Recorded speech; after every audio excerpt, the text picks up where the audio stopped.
Hello friends, आज मैं आपको नाइट सूट बनाना बताऊंगी। तो इसके लिए मैंने 5 मीटर रेयॉन फैब्रिक लिया है। तो सबसे पहले हम टॉप की कटिंग करेंगे। तो देखिए यहाँ पर मैंने टॉप के लिए फैब्रिक को कट करके रखा है और इस तरह हम इसे फोल्ड कर देंगे। पहले हम इसका फ्रंट पार्ट कट करेंगे। ओपन साइड मैंने अपनी तरफ रखी है और अब हम पहले टॉप की लेंथ लेंगे।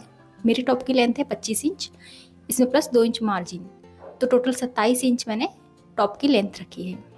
अब इस लाइन को स्ट्रेट कर लेंगे। अब देखिए यहाँ से हम ओपन साइड से 1.5 इंच पे निशान लगाएंगे प्लेकेट के लिए।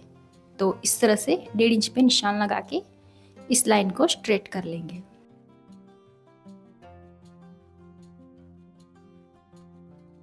अब इस लाइन के आगे से हम मार्किंग करेंगे, ठीक है, 1.5 इंच को छोड़ के। तो पहले हम शोल्डर लेंगे। जो भी हमारे शोल्डर हो उससे 1 इंच हम एक्स्ट्रा लेंगे, क्योंकि ये हम लूज कंफर्टेबल नाइट सूट बनाएंगे। तो शोल्डर है 7 इंच, तो मैं यहाँ पे 8 इंच लूंगी, 1 इंच एक्स्ट्रा। यहाँ से नेक की चौड़ाई रखूंगी मैं 2.5 इंच और यहाँ से 1 इंच शोल्डर डाउन करेंगे और इसे क्रॉस में नेकलाइन के पास जोड़ देंगे।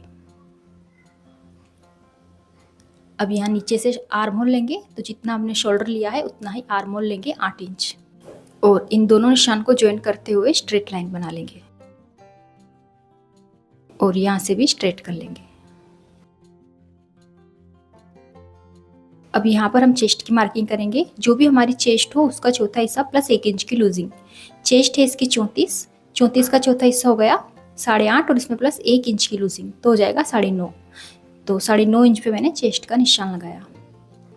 अब ऊपर शोल्डर से नीचे 14 इंच पे कमर लेंथ का निशान लगाएंगे।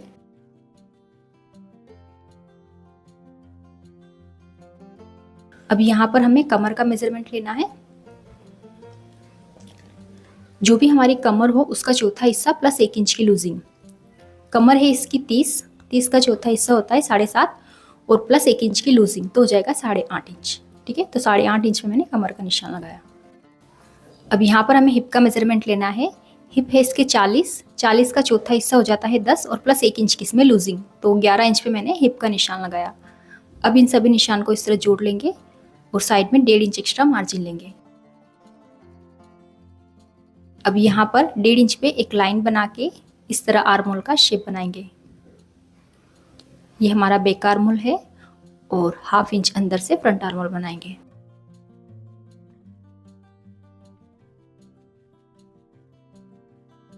अब हम इसी मार्किंग पे कटिंग कर लेंगे। तो देखिए फ्रंट पार्ट हमारा कट हो गया है। यहाँ पे हम फ्रंट नेक कट करेंगे। नेक की चौड़ाई है 3 इंच और नेक की लंबाई ले रही हूँ मैं 3 इंच। और इस तरह हम बॉक्स बना के नेक का शेप ड्रॉ करके कट कर लेंगे। इसमें हम कॉलर लगाएंगे, तो कॉलर के हिसाब से हमने नेक कट किया है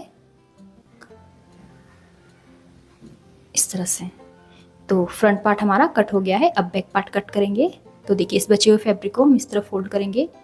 जो फोल्डेड साइड है वो मैंने अपनी तरफ रखी है। बैक साइड हम शोल्डर से 1 इंच बड़ा रखेंगे। तो इस तरह 1 इंच पे निशान लगा के इस लाइन को स्ट्रेट कर लेंगे। अब हम फ्रंट पार्ट लेंगे और फ्रंट पार्ट को इस तरह सेट करेंगे। जो ओपन वाली साइड है उसे फोल्डेड साइड से मिलाते हुए रखेंगे इस तरह से। अब फ्रंट में जो 1.5 इंच एक्स्ट्रा है इसे हम अंदर फोल्ड कर देंगे, क्योंकि ये हमें फ्रंट में ही लेना है प्लेकेट के लिए, ठीक है। देखिए इस तरह से फोल्डेड साइड से हमें बराबर मिलाते हुए रखना है। और अब इसी शेप में हम बैक पार्ट भी कट कर लेंगे। बैक नेक रखेंगे डीप 1 इंच इस तरह से। अब हम बैक पार्ट भी कट कर लेंगे।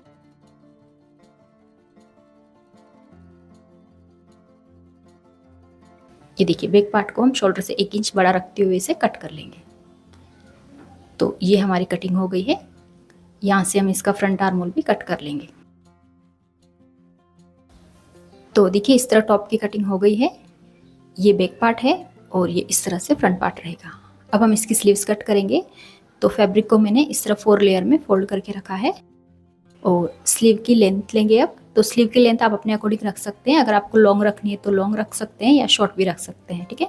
मुझे स्लीव्स की लेंथ रखनी है 11 इंच प्लस इसमें 2 इंच सिलाई मार्जिन, तो टोटल 13 इंच में स्लीव की लेंथ ले रही हूँ। और अब हम इस लाइन को इस तरह स्ट्रेट करेंगे और यहाँ से स्लीव की जो चौड़ाई है वो मैंने रखी है 10 इंच। जो भी हमारे आर्म होल हो उसमें हमें प्लस 2 इंच एक्स्ट्रा ले लेना है।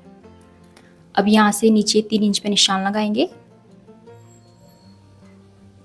अब यहाँ से अंदर की तरफ 2 इंच पे निशान लगाएंगे और यहाँ से 1 इंच पे निशान लगाएंगे। अब इन दोनों निशान को ज्वाइन करते हुए इस तरह स्लीव का शेप बना लेंगे।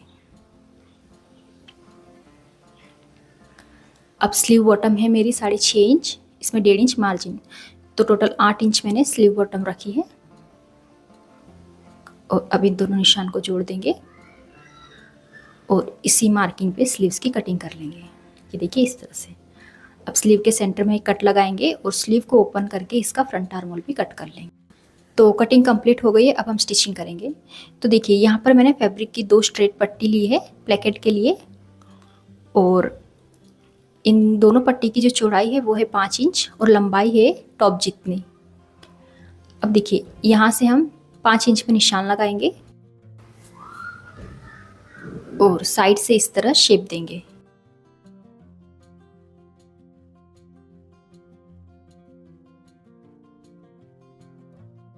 तो यहाँ नीचे से हमें पट्टी की चौड़ाई रखनी है 2.5 इंच। तो देखिए इस तरह 2.5 इंच पे निशान लगा के साइड से हम इसे शेप देंगे।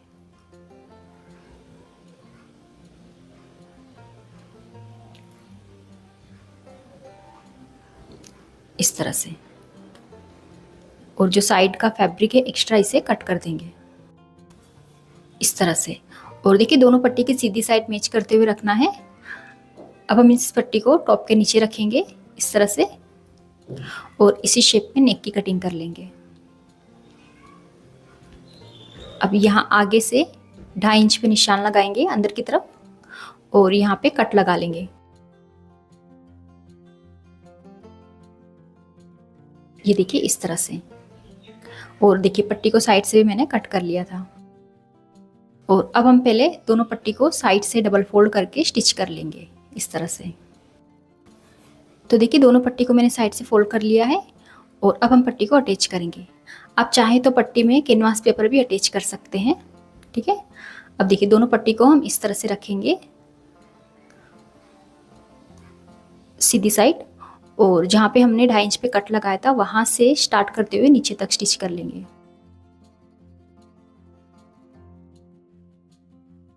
ये देखिए अब यहाँ कोने के पास छोटे छोटे कट्स लगा लेंगे और इस पट्टी को अंदर की तरफ पलट देंगे और कोने को अच्छे से बाहर निकाल के हम यहाँ नेक से भी इसे स्टिच कर लेंगे और अच्छे से प्रेस कर लेंगे। ये देखिए इस तरह मैंने इसे अच्छे से प्रेस कर लिया है। सेम इसी तरह मैंने दूसरा पार्ट भी रेडी कर लिया है। और देखिए अब ये हमारा बैक पार्ट है। अब इसके ऊपर हम फ्रंट पार्ट को रखेंगे इस तरह से और दोनों पार्ट को बराबर मिला के शोल्डर से स्टिच कर लेंगे। तो देखिए मैंने शोल्डर स्टिच कर लिए हैं। अब हम कॉलर के लिए नेक का मेजरमेंट लेंगे। तो देखिए इस तरह हम टॉप को फोल्ड करेंगे और अब हम नेक का मेजरमेंट लेंगे। तो यहाँ बिल्कुल कोने से हम इंच टेप को रखेंगे और इस तरह गोलाई में घुमाते हुए पूरे नेक को मेजर करेंगे। तो ये आ रहा है 6.5 इंच। तो 6.5 इंच की इसमें हम कॉलर कट करेंगे, यानी पूरे राउंड में 13 इंच की कॉलर अटैच होगी। तो देखिए यहाँ पर मैंने कैनवास पेपर लिया है फोल्ड करके। कॉलर की चौड़ाई रखी है मैंने 4 इंच और यहाँ से हम कॉलर की लेंथ का निशान लगाएंगे 6.5 इंच पे और इस लाइन को स्ट्रेट कर लेंगे। अब नीचे से 1 इंच पे निशान लगाएंगे और नीचे से इस तरह गोलाई देंगे। अब इस लाइन के अंदर की तरफ 1/2 इंच पे निशान लगाएंगे और इस निशान को नीचे इस तरह मिला देंगे। तो ये कॉलर की मार्किंग हो गई है। अब इसी मार्किंग पे कटिंग कर लेंगे।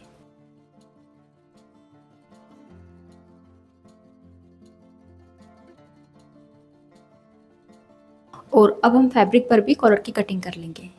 तो देखिए यहाँ पर मैंने 2 फैब्रिक के पीस कट किए हैं और साइड से आधा इंच का मार्जिन रखा है जिसे मैंने फोल्ड कर लिया है, ठीक है। और एक पीस पर हमें कॉलर को चिपका देना है प्रेस करके। अब साइड से हम कॉलर को स्टिच कर लेंगे।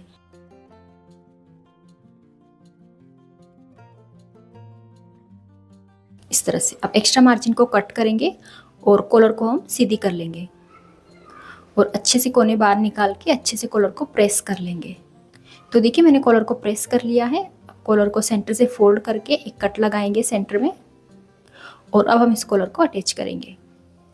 तो देखिए टॉप के सेंटर में भी एक निशान लगाएंगे और अब कॉलर के सेंटर को नेक के सेंटर से मिलाते हुए रखेंगे और अब हम सेंटर से कॉलर को स्टिच करेंगे। तो पहले यहाँ एक साइड तक हम इसे स्टिच कर लेंगे, देखिए इस तरह से।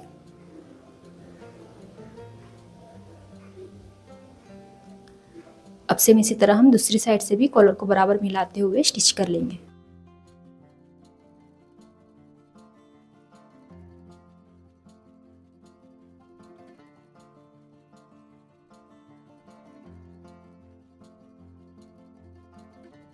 ये देखिए इस तरह से।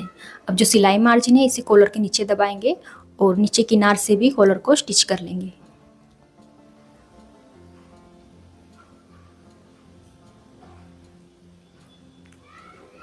तो ये देखिए इस तरह से कॉलर अटैच हो गई है। पहनने के बाद ये इस तरह से फोल्ड हो जाएगी। अब हम इसके स्लीव्स अटैच करेंगे। तो देखिए स्लीव्स की बॉटम को मैंने इस तरह डबल फोल्ड करके स्टिच कर लिया है। अब हम इस तरह से दोनों स्लीव को मिलाते हुए स्टिच कर लेंगे। तो देखिए दोनों स्लीव्स मैंने अटैच कर लिए है। अब दोनों साइड फिटिंग की मार्किंग करके हम इस पर फिटिंग की सिलाई लगा लेंगे। तो ये देखिए मैंने फिटिंग की सिलाई लगा ली है और एक साइड मैंने बटन और गाज भी कर लिए हैं। तो देखिए इस तरह से ये टॉप बन के अब रेडी है। और अब हम इसकी प्लाजो पैंट रेडी करेंगे। तो बचे हुए फैब्रिक को हम इस तरह 2 फोल्ड करेंगे और अब इसे एक बार फिर से फोल्ड करेंगे। तो इस तरह हमें 4 लेयर में फैब्रिक को फोल्ड करके रखना है। अब पहले हम ऊपर 2.5 इंच पे निशान लगाएंगे बेल्ट के लिए और इस लाइन को स्ट्रेट कर लेंगे। अब इस 2.5 इंच को छोड़ के हम प्लाजो की लेंथ का निशान लगाएंगे। तो मेरे प्लाजो की लेंथ है 38 इंच। तो 38 इंच पे मैं निशान लगा रही हूँ, प्लस 2 इंच एक्स्ट्रा सिलाई मार्जिन बॉटम फोल्ड करने के लिए। तो टोटल 40 इंच मैंने लेंथ का निशान लगाया। अब इस लाइन को स्ट्रेट कर लेंगे और एक्स्ट्रा फैब्रिक को कट कर देंगे। अब यहाँ पर हमें हिप का मेजरमेंट लेना है। जो भी हमारा हिप साइज हो उसका चौथा हिस्सा प्लस 2 इंच की लूजिंग। हिप 40 है, 40 का चौथा हिस्सा 10 और प्लस इसमें 2 इंच की लूजिंग, तो हो गया 12 इंच। तो 12 इंच पे मैंने यहाँ पे हिप का निशान लगाया। अब जितना हमने हिप लिया है उतना ही आसन लेंगे 12 इंच। अब देखिए इसमें हम बैक और फ्रंट पार्ट साथ में कट कर रहे हैं, तो बैक में हमें आसन से 2 इंच बड़ा रखना है, तो प्लस 2 इंच एक्स्ट्रा ले लेंगे, यानी टोटल 14 इंच मैंने इसका आसन लिया है। ठीक है, अब इस लाइन को हम स्ट्रेट कर लेंगे। अब यहाँ से आगे की तरफ 3 इंच बढ़ाएंगे और इस तरह 1.5 इंच पे एक लाइन बनाएंगे सेंटर में और इस तरह आसन का शेप बनाएंगे। ज़्यादा डीप नहीं बनाना है, हल्की सी गोलाई देनी है। अब नीचे बॉटम का निशान लगाएंगे। बॉटम रखनी है मुझे 9 इंच प्लस इसमें 1 इंच सिलाई मार्जिन, तो टोटल 10 इंच पे मैंने बॉटम का निशान लगाया। ठीक है, बॉटम की चौड़ाई आप अपने अकॉर्डिंग रख सकते हैं। अब इन दोनों निशान को जोड़ देंगे और इसी मार्किंग पे कटिंग कर लेंगे। तो ये देखिए कटिंग कर ली है मैंने। अब फ्रंट में से हमें 2 इंच कम करना है, फ्रंट आसन में से, तो इसे ओपन करेंगे और जो हमने सेंटर में कट लगाया है यहाँ पे एक लाइन बना लेंगे स्ट्रेट। अब देखिए यहाँ आसन से 2 इंच पे निशान लगाएंगे और इसे क्रॉस में इस कट के पास मिला देंगे और इसे अब कट कर देंगे। तो ये 2 इंच हमने फ्रंट में से कम कर दिया है क्योंकि हमें सिर्फ बैक में 2 इंच बड़ा रखना है। अब यहाँ साइड से भी हम 1.5 इंच कम कर देंगे, तो इस तरह नीचे बॉटम तक 1.5 इंच पे निशान लगा देंगे और साइड से इस तरह 1.5 इंच कट कर देंगे। तो देखिए ये प्लाजो पैंट की कटिंग हो गई है। फ्रंट से हमने आसन से और साइड से 1.5 इंच कम किया है। ठीक है, अब हम स्टिचिंग करेंगे। दोनों पार्ट की सीधी साइड मैच करते हुए रखेंगे और दोनों आसन को स्टिच कर लेंगे। तो देखिए मैंने आसन स्टिच कर लिया है। अब दोनों आसन को सेंटर से बराबर मिलाएंगे। ये देखिए बैक साइड से इस तरह से ये बड़ा रहेगा। अब आसन को सेंटर से मिलाते हुए हम अंदर की तरफ सिलाई लगाएंगे और बॉटम को भी डबल फोल्ड करके स्टिच कर देंगे। तो ये देखिए मैंने अंदर की तरफ सिलाई लगा ली है और बॉटम भी फोल्ड कर ली है। अब हम इसमें इलास्टिक डालेंगे। तो यहाँ पे जो इलास्टिक की लेंथ है वो कमर से 3 इंच कम लेनी है। कमर इसकी 32 है, तो मैंने 29 इंच का इलास्टिक लिया है। अब इलास्टिक के दोनों पार्ट को इस तरह से मिलाएंगे और इसमें हम इलास्टिक डाल देंगे, जैसे मैंने आपको प्लाजो और पैंट की वीडियो में पहले दिखाया था। ठीक है, तो ये प्लाजो पैंट भी बनके रेडी है और ये है इस फुल नाइट सूट की फाइनल लुक। तो देखिए पहनने में ये कंफर्टेबल है और स्टाइलिश भी लग रहा है। तो अगर आपको ये वीडियो हेल्पफुल लगी तो इसे लाइक और हमारे चैनल को सब्सक्राइब जरूर करें। Thank you for watching.